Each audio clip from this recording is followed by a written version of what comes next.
사람이 살아가는 인생길은 언제나 기쁘고 즐겁고 행복한 일만 일어나지는 않습니다. 때로는 메마른 돌밭길을 걸어야 할 때도 있고 가시밭길을 가야 할 때도 있습니다. 우리는 살아가면서 많은 어려움과 또 인생의 무거운 짐에 매여서 허덕이며 수고하고 고생하며 살아갑니다. 하루하루 닥쳐오는 여러 가지 선택의 문제에 나를 짓누르는 마음속의 걱정과 근심, 또 주변 사람들과의 관계, 장래 일에 대한 두려움, 많은 것들이 우리를 억압합니다. 그런데 이런 무거운 짐과 마음속의 걱정, 근심, 그리고 부담에서 벗어나서 해방이 되면은 그렇게 마음이 기쁘고 즐거울 수가 없습니다. 여러분, 그런 해방의 기쁨을 맛보신 적이 있습니까? 우리 학생들한테 언제가 해방이냐고 물어보니까 방학할 때라고 해요. 방학할 때. 학생들 방학을 하면은 우리 학교 안 나가고 집에 가만히 붙어 있으니까 집에 계신 우리 자매님들이 힘들다고 합니다. 학생들의 방학과 더불어 자매님들의 개학이 시작이 됩니다. 누구는 방학인데 누구는 또 힘든 일을 담당하게 됩니다. 지금 고3 학생들이 있죠. 지난번에 고3을 겪어본 우리 대학교 들어간 1학년 형제 자매들 생각날 겁니다. 고3 시절을 어떻게 보냈는지 한번 생각해 보세요.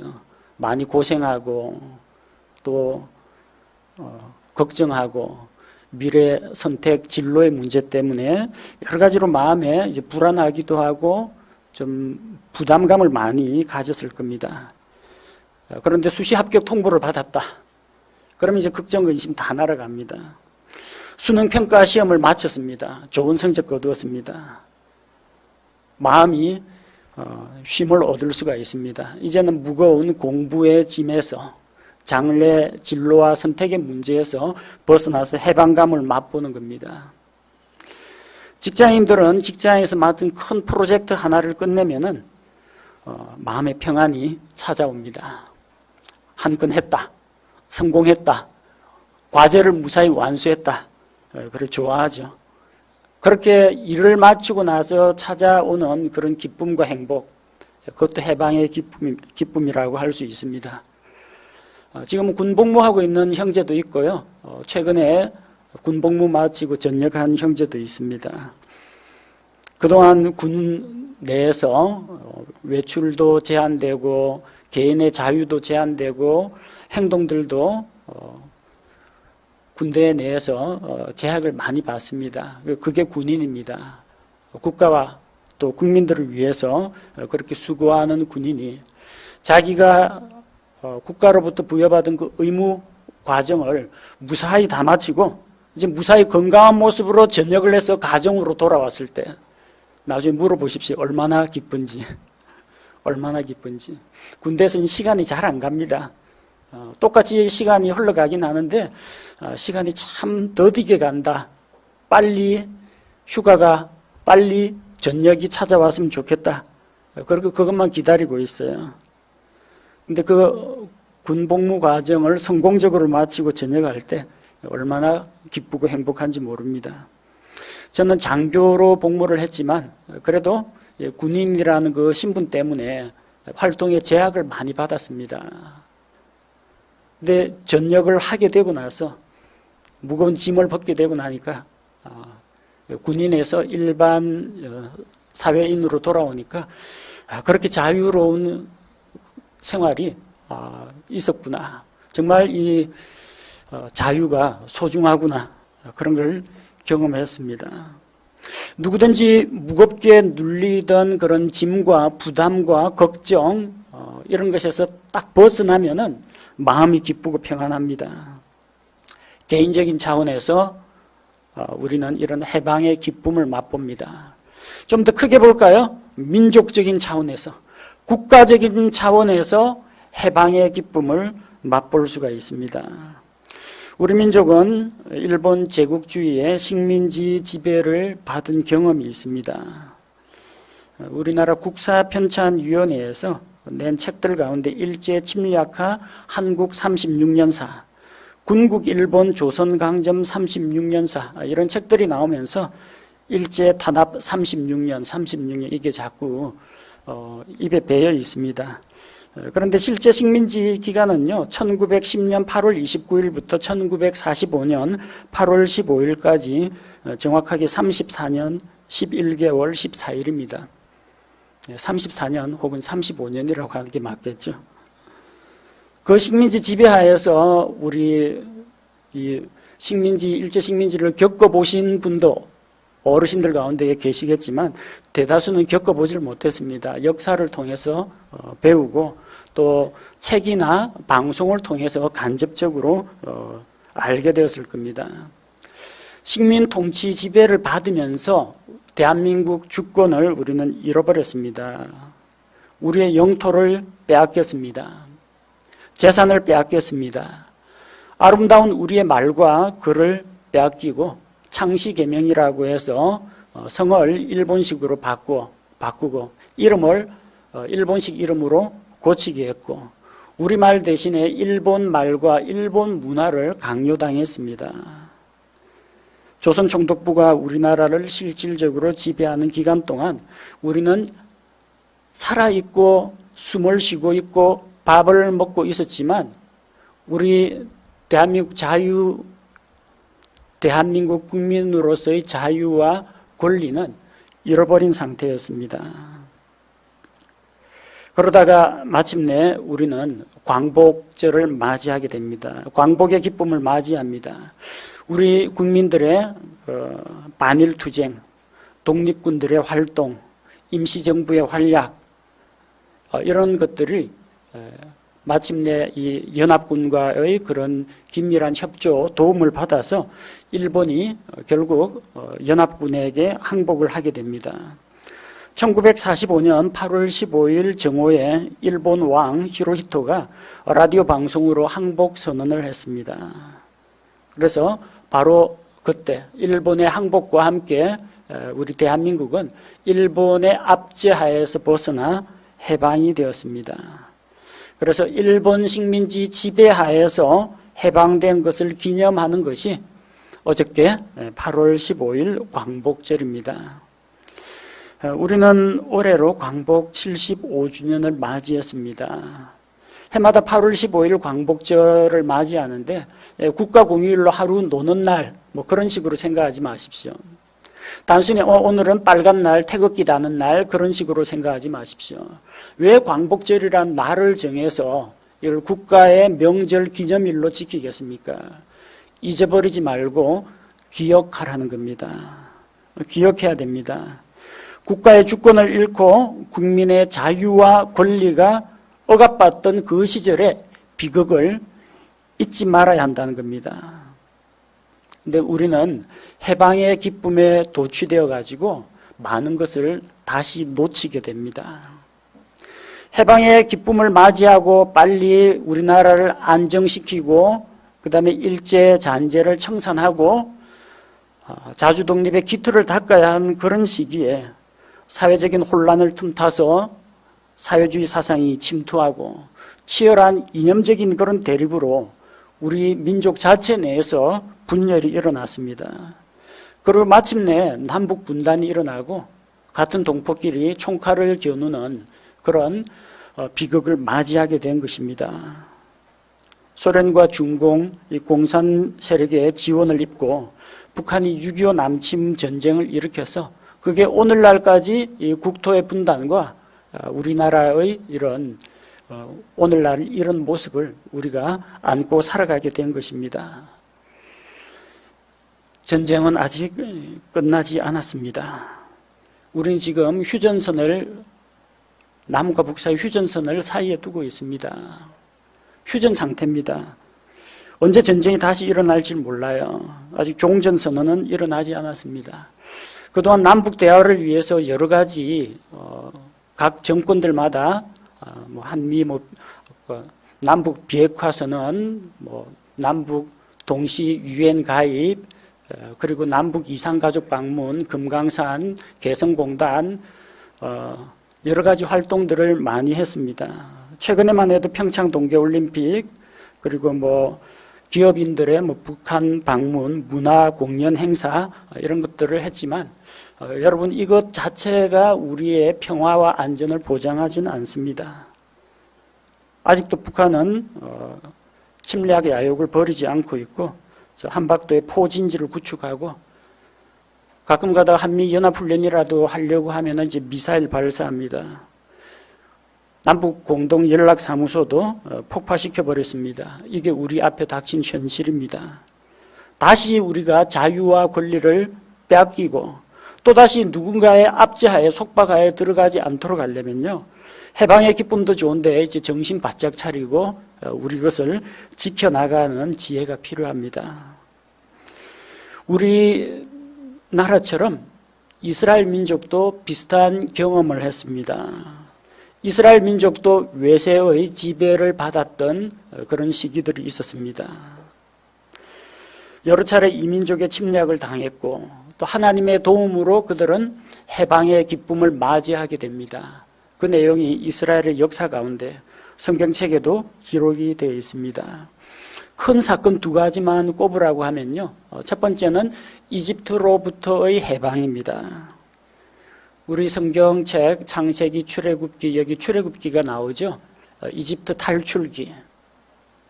이스라엘 백성이 이집트의 속박에서 벗어나서 해방의 기쁨을 안게 되는 그 과정을 성경이 기록하고 있습니다.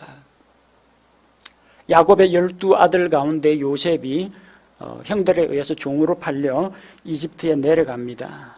그곳에서 요셉은 여러 가지 어려운 일을 당하고 누명을 썼지만 마침내 하나님의 도우심 가운데 이집트의 총리 대신이 됩니다.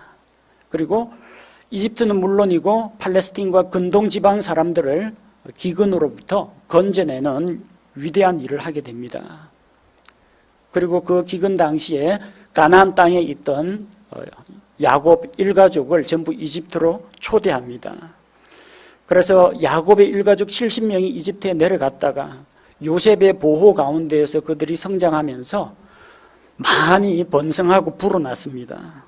장정만 60만, 딸린 식구들 치면 약 200만 정도 되는 인구로 불어났습니다. 요셉의 공로를 인정하지 않는 이집트 왕이 일어나서 이스라엘 민족을 압제하기 시작했습니다. 요셉 당시에는 이집트 왕가가 함 족속이 아니라 외부에서 침략한 기마민족 셈족 출신이었습니다. 힉수스 왕조라고 하는데 같은 셈족이기 때문에 요셉과 이집트 왕은 사실 같은 민족이었어요. 그래서 야곱 일가족, 요셉의 일가족을 다 데리고 오도록 허락을 해줬어요. 근데 나중에 이집트 그 고왕국 시대에 쫓겨났던 함 민족이 원래 그 이집트 본토인들이 다시 재무장을 해서 수도를 탈환하고 셈족을 쫓아냅니다. 그때부터 이스라엘 민족의 비극이 시작됩니다. 함족이 셈족인 이스라엘 민족을 이제 억압하는 겁니다. 그동안 힉수스 왕조하고 이제 결탁을 해가지고 이스라엘 민족이 큰 혜택을 누렸는데 이제 그들이 쫓겨나니까 역으로 이집트에 억류돼 가지고 종살이를 하게 되는 겁니다. 새로 정권을 잡은 이집트 왕은 이스라엘 백성을 학대했습니다. 남자아이가 태어나면은 죽이게 했습니다. 남자아이는 태어나면 강물에 던지도록 했습니다. 그리고 이스라엘 민족이 다른 생각하지 못하도록 고된 노동을 시켰습니다.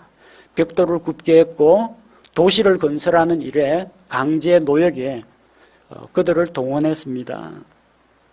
이스라엘 백성은 요셉의 보호하에서 누리던 그런 자유와 풍요로움 대신에 이민족의 지배를 받으면서 자기들의 정당한 자유와 권리를 빼앗기고 이집트 사람들에게 종이 되었습니다. 그런데 하나님께서 자기 백성의 고통을 돌아보시고 모세와 아론을 보내어 그들을 구원하셨습니다. 신명기 26장 7절과 8절을 보면 우리가 우리 조상들의 하나님께 부르짖음에 주께서 우리의 음성을 들으시고 우리의 고통과 노고와 학대받는 것을 보시며 또 주께서 강한 손과 넓게 뻗은 팔과 큰 공포와 표적들과 이적들로 우리를 이집트에서 데리고 나오시고 하나님께서 하셨습니다.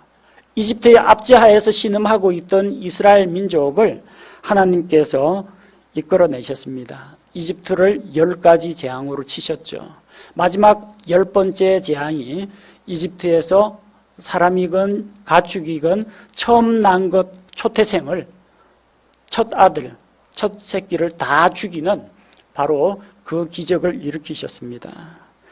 이스라엘 백성은 유월절 어린 양의 피로 말미암아 그 재앙에서 벗어났습니다. 그래서 마침내 이집트 왕 파라오가 항복을 하고 이스라엘 백성을 이집트에서 내보냅니다.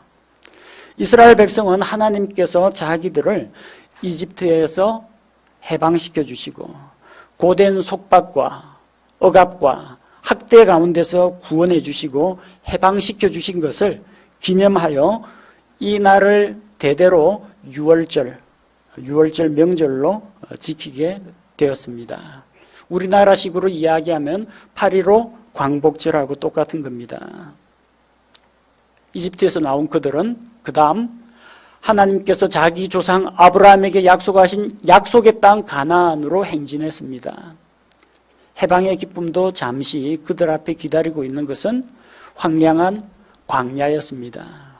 광야 생활 가운데 그들은 연단을 받습니다. 시련과 역경을 겪으면서 하나님을 원망하고 불평하다가 또 하나님의 징계를 당하고 어려운 가운데 하나님의 공급하심과 보호를 경험하기도 하면서 하나님께 대한 믿음을 키워나갔습니다. 이집트에서 나온 첫 세대들은 여호수아와 갈렙을 제외하고는 다 죽고 그 2세대들이 마침내 요르단강 동편에서 요르단강을 건너서 팔레스틴 땅으로 들어가게 됩니다. 그리고 그 땅에서 7년 동안 전쟁을 하면서 가나안 족속을 몰아내고 그 땅에 평화와 안식을 가져옵니다. 평화와 안식, 해방, 자유, 기쁨은 잠시였습니다. 어떤 일이 일어났어요? 그 땅에서 그들은 하나님께 반역을 했습니다. 우상을 숭배했습니다. 가나안 사람들의 나쁜 풍습을 본받아가지고 패역한 일들을 저질렀습니다. 하나님께 죄를 저질렀고 하나님께서는 그들을 징계하기 위해서 다시 그들을 이방 민족의 손에 넘기셨습니다. 해방의 기쁨은 참 감사하고 좋은 거지만 그것을 잊어버리고 또다시 방종으로 치닫을 때, 죄로 발걸음을 옮길 때 하나님은 반드시 징계하십니다. 저 북쪽 바빌론 군대를 하나님께서 불러서 이스라엘을 치게 했습니다. 북이스라엘은 아시리아에게 멸망당하고 남유다 왕국은 바빌론 왕국에 의해서 멸망당합니다. 결국 이스라엘 백성은 옛날에 자기 조상 아브라함이 나왔던 그 땅으로 다시 들어가게 됩니다.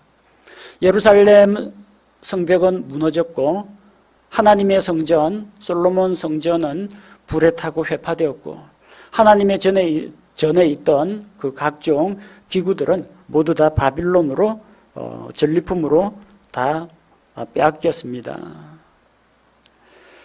그러는 그들은 바빌론 땅에서 자그마치 70년, 우리보다 2배입니다. 2배.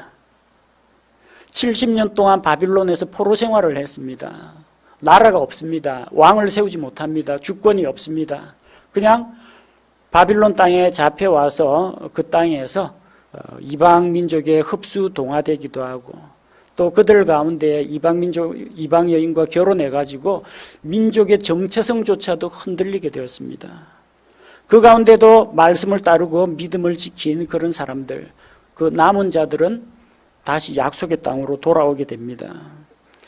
이스라엘 백성이 바빌론을 상대로 해서 무슨 무장 독립 투쟁을 한 건 아닙니다. 하나님께서 하셨습니다. 바빌론 시대가 지나고 메디아, 페르시아 왕국 시대가 왔을 때 하나님께서 페르시아 왕 고레스의 마음을 움직여서 이스라엘 민족이 자기 고향 땅으로 돌아가도록 허락하셨습니다. 역대기하 36장 23절에 보면은 페르시아 왕 고레스가 이같이 말하노라. 주 하늘의 하나님께서 땅의 모든 왕국을 내게 주시고 또 내게 명하사 유다에 있는 예루살렘에 자신을 위해 집을 건축하게 하셨나니 그분의 모든 백성 중에서 너희 가운데 거하는 자가 누구냐? 주 그의 하나님께서 그와 함께 계시기를 원하노니 그는 올라갈지니라 하였더라. 누구든지 자원하는 자는 팔레스틴 땅, 가나안 땅으로 돌아가도 좋다는 겁니다. 그 땅에서 자기 하나님을 위해서 성전을 짓고 예루살렘을 다시 건축하는 것을 허락을 해 주었습니다. 포로의 압제 생활에서 해방이 된 겁니다. 아무런 포로 몸값을 지불한 것도 아니요 무장 독립투쟁을 한 것도 아닌데 오로지 하나님의 은혜로 바빌론 포로 생활에서 해방이 되었습니다. 이스라엘 백성은 돌아와서 그 땅에서 다시 성전을 짓고 도시를 건설하면서 하나님을 찬양하고 하나님께 대한 예배와 그들의 신앙을 회복했습니다. 우리의 광복절하고 같습니다. 이방 민족의 압제에서 두 차례나 벗어났습니다. 세계적인 강대국 이집트 왕국의 압제에서 벗어났습니다. 바빌론 제국의 압제에서 벗어났습니다. 그들은 해방의 기쁨을 맞이했습니다. 개인적으로 우리가 숙제 하나 끝냈다, 이번에 졸업했다, 이번에 방학을 했다, 그 해방의 기쁨을 맛보죠. 민족적인 그 해방의 기쁨, 이루 말할 수가 없습니다. 근데 지금 여러분에게 소개한 이런 해방은 일시적인 해방입니다. 왜 일시적인 해방이냐고 하냐면요. 학생들 방학 맞이했다고 좋아하죠. 방학 며칠이에요? 이번에 코로나 바이러스 때문에 방학 많이 줄었다고 하는데 한 2, 3주 있으면 개학합니다. 방학한다고 좋아하지 마세요. 또 개학 찾아와요. 고3 수험생들 수능평가 보고 그 수시 합격 통보받으면 좋아하죠. 좋아할 거 없습니다. 대학 들어가면 시험 또 봅니다. 대학 들어가면 중간고사, 기말고사 다 다시 나와요.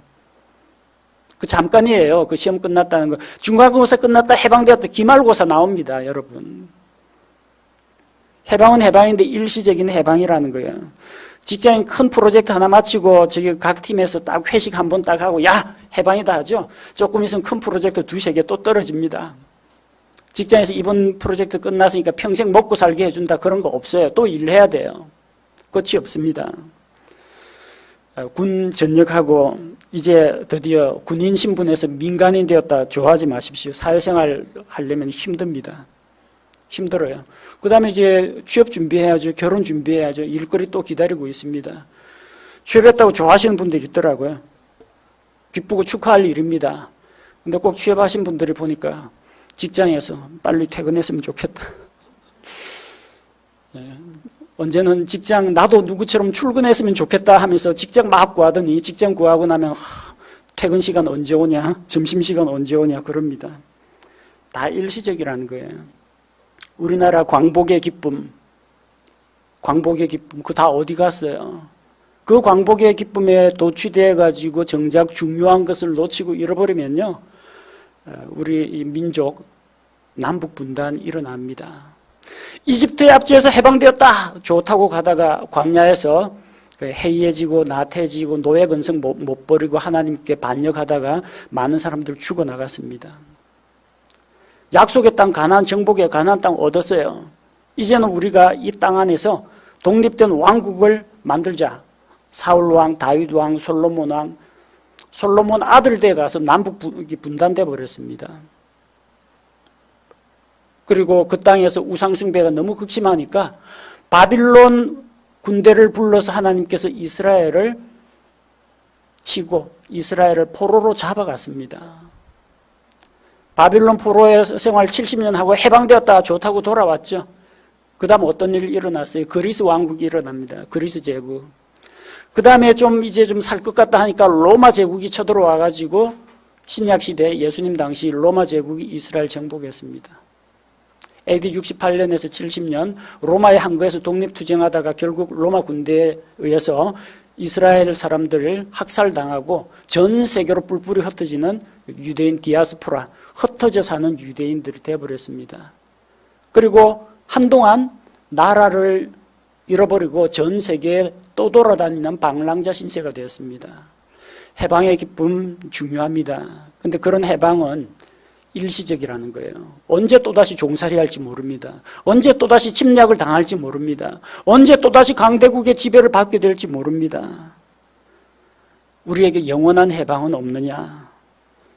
진짜 중요한 것은 우리가 시험 끝났다, 공부 끝났다, 학교 끝났다, 군대 끝났다 이게 중요한 게 아니라요. 여러분에게 영원한 기쁨과 만족을 주는 해방이 있다는 걸 기억해야 합니다. 과거 우리를 속박하고 압제하던 것들로부터 우리는 해방되었습니다. 무엇으로부터 해방되었습니까? 첫째는 죄의 종에서 해방되었습니다. 죄를 짓는 자는 죄의 종입니다. 요한복음 8장 34절에 예수님께서 그들에게 대답하시되 진실로 진실로 내가 너희에게 이르노니 누구든지 죄를 짓는 자는 죄의 종이니라. 모든 사람은 날 때부터 죄인이며 죄의 저주 아래에 있습니다. 죄를 지음으로써 죄의 종이 됩니다. 죄의 종은 그 지은 죄에 대한 대가, 죄의 삭을 지불해야 한다는 겁니다. 누가 이 죄에서 우리를 건져낼 수 있느냐? 눈물을 흘려도 못합니다. 고행을 해도 못합니다. 종교생활을 해도 우리를 죄에서 건져낼 수는 없습니다. 돈으로 되지 않습니다. 사람의 권세로 되지 않습니다. 죄의 사슬을 끊을 수 있는 길은 예수 그리스도의 십자가밖에 없다는 것을 기억해야 합니다. 죄의 삭은 사망이라고 했습니다. 죄에 대한 대가를 지불하면 죄 문제가 해결이 됩니다. 이미 죄값이 지불되면은 더 이상 죄의 삭을 요구하지 않습니다. 일반적인 우리의 현실적인 예를 들어볼게요. 한동안 수사기관에 추적을 당하던 유병은 죽은 시체로 발견되었습니다. 노무현 전 대통령 자살했습니다. 노회찬 국회의원 자살했습니다. 박원순 서울시장 자살했습니다. 자살 잘했다는 이야기가 아닙니다. 자기 생명을 소중하게 여겨야지 스스로 자기 목숨을 끊는 것이 옳다는 이야기는 아닙니다. 그런데 자살을 하게 되면 혹은 죽게 되면은 어떤 일이 일어나느냐? 법에서 더 이상 관여를 하지 않습니다. 법은 살아있는 사람한테 적용을 하지 시체를 꺼내가지고 재판을 하지는 않습니다. 죽었는데 어떻게 재판을 합니까? 검찰에서 혐의점을 찾고 의심스러운 범죄 정황 그리고 피해자의 주장이 있더라도 기소를 할 수가 없습니다. 사람이 죽었는데 어떻게 기소, 고소, 고발이 이루어질 수 있습니까? 안 돼요. 자살하면 무죄라는 이야기가 아니라 죽으면 검찰에서 공소권을 상실합니다. 공소소를 제기할 수가 없어요. 죽으면은. 물론 죄짓고 그냥 자살하고 죄짓고 죽은 사람은 나중에 하나님 앞에서는 심판받습니다. 이 세상의 법은 죽음으로서 벗어날 수 있지만 하나님 앞에서는 벗어날 수가 없습니다. 로마서 6장 7절은 죽은 자는 죄로부터 해방되었느니라. 자, 죄의 종에서 벗어나는 길이 있어요. 어떻게 하면요? 죽으면 됩니다. 근데 여러분 그냥 그렇다 자살하라는 이야기 아니에요. 여러분 죽으면은 죄 문제 해결하지 못하고 죽으면 고스란히 지옥 형벌을 당해야 됩니다. 여기서 말하는 이 죽음은 뭘 말하느냐? 죄에 대한 대가를 지불하는 죽음을 말합니다. 죄에 대한 대가를 지불하는 죽음. 누가 우리의 죄값을, 누가 우리의 죄를 대신해서 자기 생명을 버릴 수 있겠습니까? 사랑하는 여러분의 가족, 여러분의 친한 친구가 여러분 대신해서 그래 내가 네 대신 죽겠다 그런 사람 혹시 있을지도 모릅니다. 근데 별 의미가 없어요. 왜? 그 대신 죽여주겠다는 그 사람도 죄인이거든요. 그럼 그 사람은 자기 죄도 감당 못하는데 남의 죄를 어떻게 감당합니까? 목숨이 두 개도 아니고. 아무 죄 없는 한 사람이 다른 사람의 죄를 대신해서 자기 생명을 내놓고 죄의 삭을 지불해야 됩니다. 누가 그 일을 할 수 있겠습니까? 죄 없으신 하나님의 아들 예수 그리스도만이 할 수 있는 일입니다. 그래서 우리는 죄의 결박을 끊을 수가 없지만 예수 그리스도께서 나를 대신하여 십자가에서 대신 피 흘려 죽으시고 또 사흘 만에 부활하심으로 말미암아 내 죄에 대한 삭을 자신의 보배로운 피로 하나님의 공의 앞에 지불하고 내 죄의 빚을 다 갚아주신 겁니다.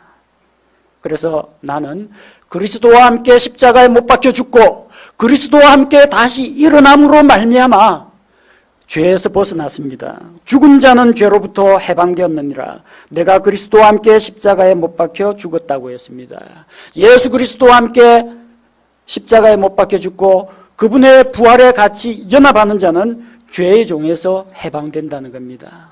나의 공로가 아니라 예수님의 공로로, 예수님의 십자가 덕분에 죄의 종에서 해방될 수가 있습니다. 둘째, 우리는 율법에서 해방되었습니다. 모든 사람은 율법 아래에 있습니다. 율법이라는 게 구약 성경에 나오는 이스라엘 백성에게 준 그 율법만 말하는 것이 아닙니다. 모세를 통해서 하나님께서 주신 십계명과 또 구약 성경에 나오는 이 율법서를 받지 못한 이방인들 역시 마음속에 새긴 하나님의 법이 있습니다. 양심의 법이 있습니다. 마음의 법이 있습니다. 하나님께서 사람들의 마음에 새긴 법은 무엇이 옳고 그른지 우리에게 알려줍니다. 그런데 우리가 만약에 그 옳고 그른 것에 따라서 바르게 행하지 않으면 양심에 찔립니다. 후회가 됩니다. 그리고 남들은 모르겠지만 양심에 찔려가지고 자책을 합니다. 우리 양심은 우리 속에서 우리 자신의 행동과 말에 대해서 비판하고 정죄하고 토론하고 하면서 무엇이 옳고 그른지 우리에게 보여주는 역할을 합니다. 물론 그 양심조차도 죄로 인해서 더러워지고 오염되어 있을 수도 있고 또 양심이 뜨거운 인두를 찢어가지고 감각이 마비된 사람도 있어요. 양심에 철판 깐 사람도 있어요. 그러나 무엇이 옳고 그른지 아는 마음의 법을 우리 안에 하나님께서 주셨다는 겁니다. 하나님께서 주신 율법의 말씀이 있고 하나님께서 사람에게 주신 그 마음의 법이 있는데 우리가 언제나 그 법을 따라서 살지는 않습니다. 대한민국에 있는 이 법은 우리가 어기지 않는다고 할지라도 하나님의 기준, 하나님의 절대적인 그 법의 기준은 우리가 다 지켜 행하지를 못합니다. 하나님께서는 사람들에게 율법을 주셨습니다. 무엇이 옳고 그른지 알아라는 겁니다. 그리고 그렇게 하나님의 말씀대로 살지 못했을 때 우리를 비판하고 책망하고 정죄합니다. 율법은 법 잘 지키는 사람한테 상 주려고 있는 게 아니라 법은 법을 안 지키는 사람한테 벌 주려고 있는 겁니다. 율법 다 잘 지켰다. 그럼 사람들에게 도덕적으로 훌륭하다고 칭찬은 받을 수 있지만 그게 하나님 앞에서 자랑거리는 될 수가 없습니다. 원래 그래 살아야 마땅한 겁니다. 그러나 하나님의 말씀의 기준, 하나님의 율법의 기준에서 벗어난 삶을 살 때는 율법 가운데 한 가지만 범할지라도 모든 율법을 범한 것과 마찬가지입니다. 대한민국 법을 몇 개 어겨야 전과자가 됩니까? 수십 개 어겨야 되는 게 아니라 한 가지만 어겨도 범법자 됩니다. 마찬가지입니다. 하나님의 그 엄중한 그 말씀 가운데 우리가 하나라도 지키지 못하는 것이 있다면 우리는 하나님 앞에서 죄인입니다. 죄의 개수가 많은 죄인, 죄의 개수가 적은 죄인 정도의 차이는 있을 거예요. 조금 약간 가벼운 죄나 아니면 아주 극악무도한 죄나 차이는 있을 거예요. 근데 죄인이라는 사실은 다 똑같다는 겁니다. 모든 사람은 하나님 앞에서, 하나님의 기준 앞에서 죄인이 됩니다. 그 율법이 우리를 비판하고 우리를 정죄하고 우리를 판단합니다. 율법은 우리에게 사망을 선고합니다. 누가 이 율법의 멍에 아래에서 우리를 구원할 수 있겠습니까?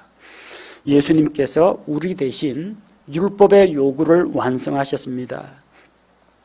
예수님께서 사셨던 흠 없는 삶, 예수님의 그 죄 없는 삶은 율법의 요구를 다 이루셨습니다. 바리새인들이 쫓아다니면서 예수님이 혹시나 율법 지키나 안 지키나 엿보고 감시하고 있었는데 아무런 책망거리도 발견하지 못했습니다. 마지막에 제사장들과 바리새인들과 서기관들이 예수님을 정죄해서 빌라도의 법정에 넘겨주었는데 빌라도가 재판석에서 예수님의 삶에 대해서 행적에 대해서 다 조사해보고 나는 그에게서 어떠한 잘못도 발견할 수 없노라 3번이나 선언했습니다. 예수님은 죄 없는 삶을 사셨습니다. 예수님은 율법을 다 이루셨습니다. 그분의 흠없는 삶이 율법을 다 이루셨고 그분의 의로우신 죽음이 율법의 요구를 만족시켰습니다. 율법의 요구가 무엇입니까? 이 말씀대로 살아라. 살지 못하면 죄인은 죄의 삭은 사망. 율법은 죄에 대한 대가로 생명을 요구합니다. 죄값을 요구합니다. 그런데 예수님께서 우리 대신 율법의 요구를 만족시켜 주셨습니다. 율법이 요구하는 그 사망의 삭슬, 생명을 자신의 죄 없는 생명으로 대신 바치시고 우리를 율법에서 해방시켰습니다. 갈라디아서 3장 13절에 그리스도께서 우리를 위해 저주가 되사 율법의 저주에서 우리를 구속하셨으니 기록된 바 나무에 달리는 모든 자는 저주받았느니라 하였느니라. 구약의 율법에 의하면 하나님께 저주받은 자는 나무에 달려 죽었습니다.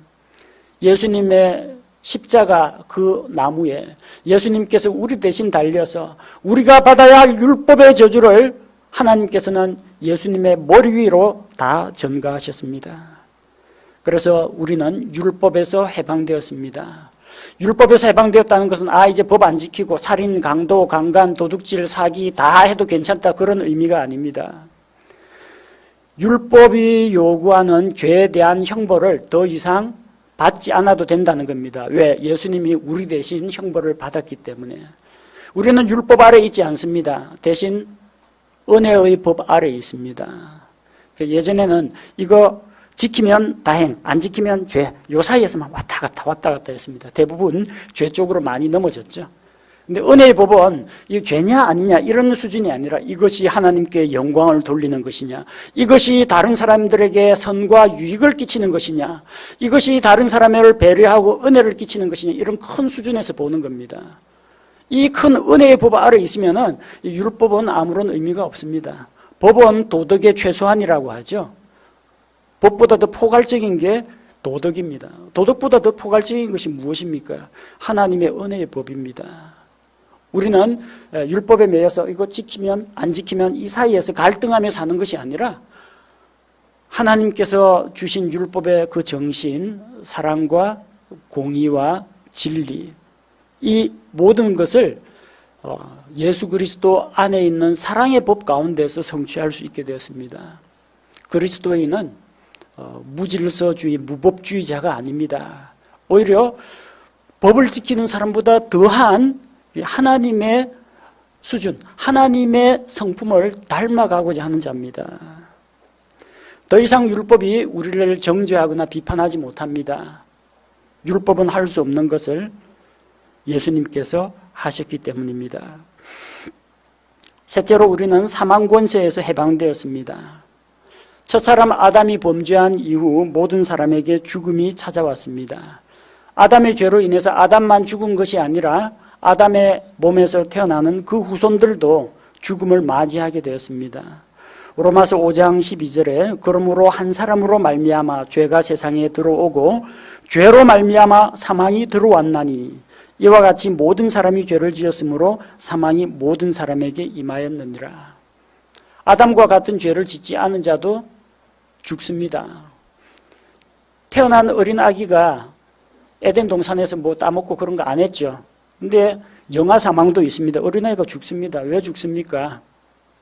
아담의 죄 때문에 인간의 육체는 태어나는 순간부터 죽음을 향해서 가고 있습니다. 늙어 죽든지 사고로 죽든지 질병으로 죽든지 어떤 이유든 인간은 죽는 존재, 영원하지 못한 존재가 되었습니다. 모든 사람이 피할 수 없는 그것이 바로 죽음의 문제입니다. 사망의 권세에서 벗어날 사람은 없어요. 죽음을 맛보지 않고 하늘로 올라간 에녹과 엘리야를 제외하면요, 사람은 누구나 죽습니다. 어떻게 이 사망의 멍에에서 사망의 권세에서 벗어날 수 있겠습니까? 그 방법은 생명이신 예수 그리스도, 부활이신 예수 그리스도에게 있습니다. 예수님께서 사망 권세를 이기고 승리하셨습니다. 예수님과 연합한 우리, 예수님의 지체가 된 우리도 예수님과 함께 죽음을 이기고 부활하게 된다는 겁니다. 지금 이 세상에 우리가 살아가는 동안에는 언젠가는 우리도 질병이나 사고나 노화로 인해서 죽음을 맞이하게 될 겁니다. 그러나 그것이 끝이 아닙니다. 예수님 다시 오실 때 예수 그리스도 안에 있는 구원받은 성도들은 부활의 영광에 참여하게 됩니다. 고린도전서 15장 54절 55절에 그리하여 이 썩을 것이 썩지 아니함을 입고 이 죽을 것이 죽지 아니함을 입을 때에는 기록된 바 사망이 승리 가운데서 삼켜졌도다 하신 말씀이 성취되리라. 오 사망아 너의 쏘는 것이 어디 있느냐? 오 무덤아 너의 승리가 어디 있느냐? 사망도 무덤도 구원받은 그리스도인을 땅속에 가두어 둘 수는 없습니다.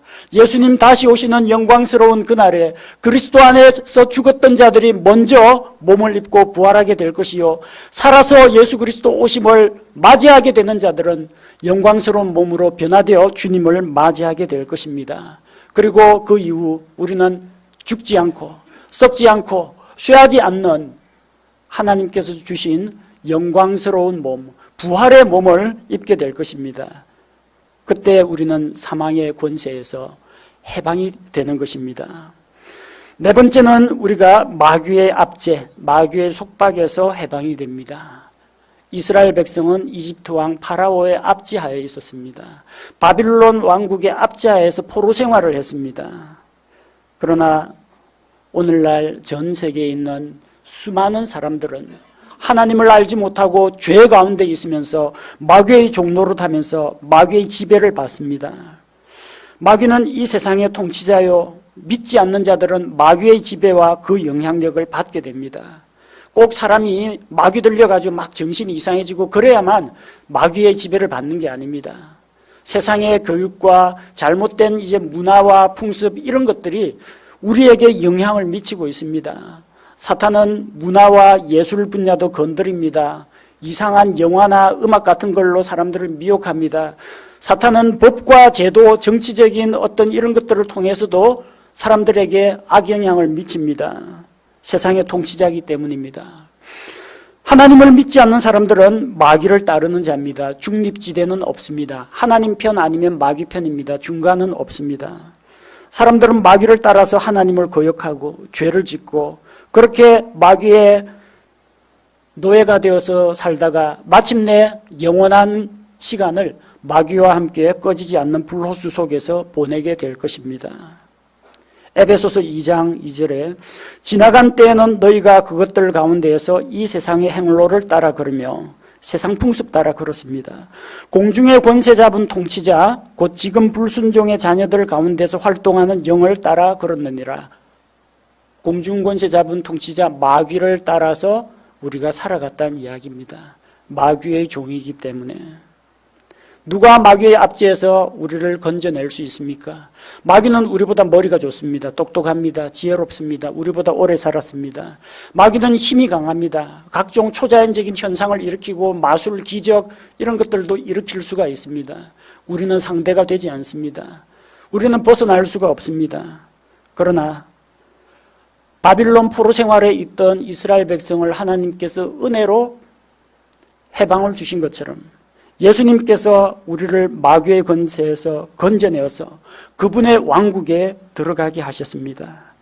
골로새서 1장 13절에 그분께서 우리를 어둠의 권능에서 건져내사 자신의 사랑하는 아들의 왕국으로 옮기셨으니 이전에 하나님을 알지 못할 때는 저 어둠의 권능 가운데에서 어둠의 왕국 가운데 있던 우리가 예수 그리스도를 믿고 구원받자 하나님의 왕국, 그리스도의 왕국으로 옮기게 된 것입니다. 마귀는 이제 더 이상 우리를 함부로 하지 못합니다. 옛날에는 우리가 마귀의 종이었지만 예수님께서 사탄의 권세를 깨뜨리셨습니다.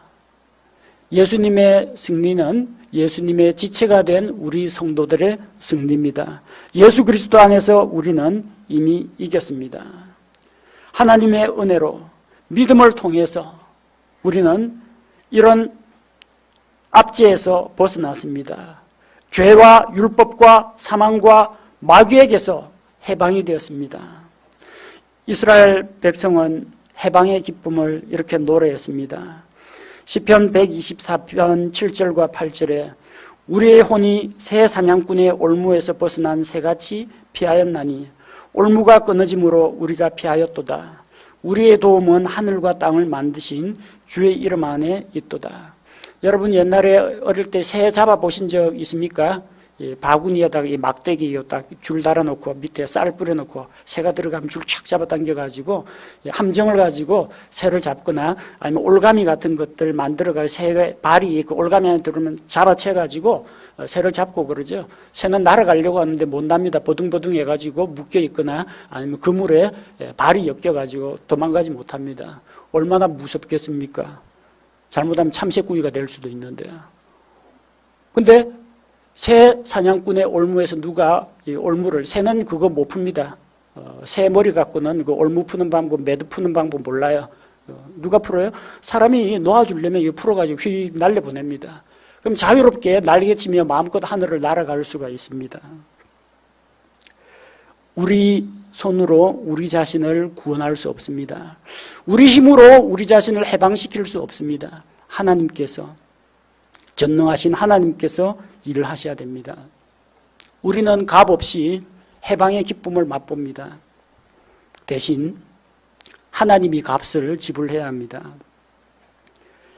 이집트에서 이스라엘 백성이 해방될 때 6월절 어린 양의 피로 해방이 되었습니다. 6월절 어린 양의 그 피로 자기 맏아들의 생명을 건졌습니다. 일제 식민지 하에서 해방의 기쁨을 맛보기 위해서 독립운동가들과 수많은 순국 선열이 피를 흘렸습니다. 대가 없이 해방이 찾아오지 않습니다. 피가 필요합니다. 우리의 구원을 위해서 죄로부터의 해방, 율법으로부터의 해방, 사망의 권세로부터 해방, 마귀의 압제에서 해방시키기 위해서 예수 그리스도의 피가 필요했습니다.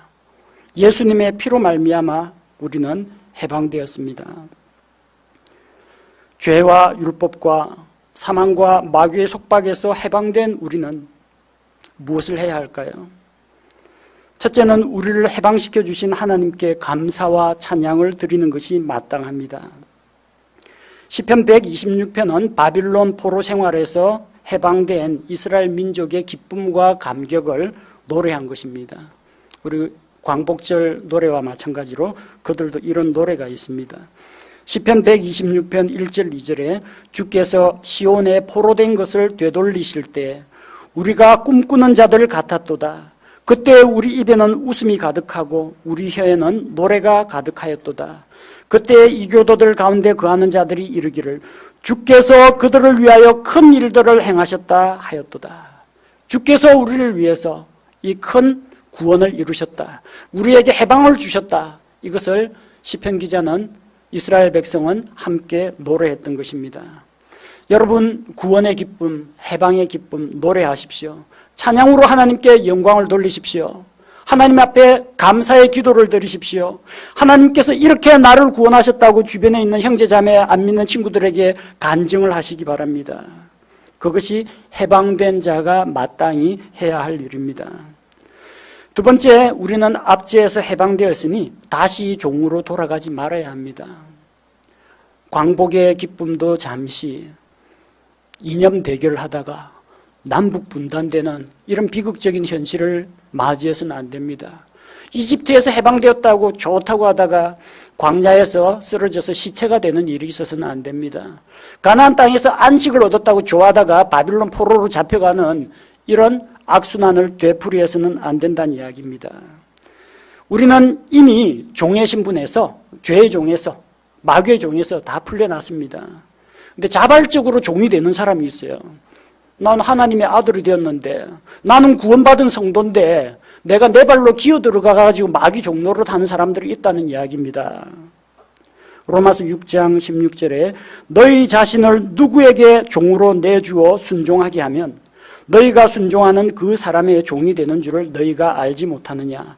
혹은 죄의 종으로 사망에 이르고 혹은 순종의 종으로 의에 이르느니라. 율법에서 해방되었어요. 다시 율법으로 기어 들어가는 사람이 있어요. 이것을 행하고 저것을 행해서 내가 율법의 행위를 통해서 하나님 앞에 의롭다고 인정받으려 하는 사람이 있습니다. 율법의 노예가 됩니다. 마귀의 압제에서 분명히 풀려났는데 다시 죄를 짓고 죄의 유혹을 받아가지고 다시 죄를 지으면은 다시 자기가 죄 밑에 자발적으로 기어 들어가는 겁니다. 우리는 이전으로 돌아가지 말아야 합니다. 죄와 율법 아래로 돌아가지 말아야 합니다. 개는 자기가 토한 것을 다시 먹습니다. 옛날에 이거 잘못했습니다 하고 회개하면서 웩 개워놓던 것을 다시 맛있다고 그 더러운 걸 또 먹습니다. 돼지는 깨끗하게 씻겨놔도 다시 더러운 진창에 가서 뒹굽니다. 다시 이전으로 돌아가지 말아야 합니다. 갈라디아서 5장 1절에 주님께서 우리에게 말씀하십니다. 그리스도께서 자유로 우리를 자유롭게 하셨으니 그러므로 그 자유 안에 굳게 서고 다시 속박의 멍에를 매지 말라고 했습니다. 죄와 불순종으로 되돌아가지 말고 하나님께서 주신 해방의 기쁨, 구원의 기쁨을 맛보면서 구원받은 성도로서 선한 간증과 열매를 맺는 그런 삶이 우리 모든 성도들에게 넘쳐나기 바랍니다.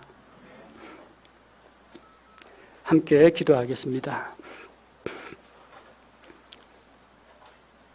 우리 죄 가운데에서 하나님을 알지 못할 때, 율법 가운데에서 율법의 저주와 정죄 아래에 있을 때, 또 사망의 권세하에서 죽음을 두려워하고 있을 때, 마귀의 속박 가운데에서 마귀의 종노릇하고 있을 때 하나님께서 예수 그리스도를 우리에게 보내주셔서 예수님 십자가에서 흘리신 그 보배로운 피로 값없이 은혜로 믿는 자들을 구원하여 주시니 감사를 드립니다.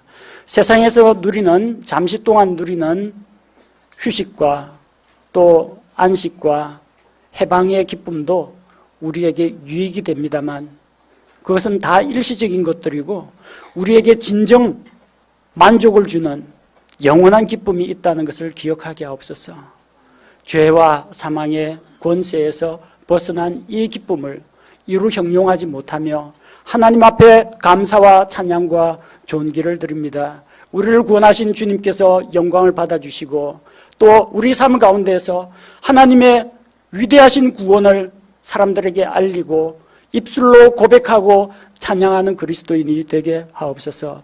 우리에게 주님께서 자유를 주셨으니 그 자유를 방종의 기회로 삼지 말게 하시고 이제 자유인으로서 다시 죄와 율법의 권세 아래로 들어가지 않게 우리 성도들을 세워 주옵소서. 예수님 이름으로 기도합니다. 아멘.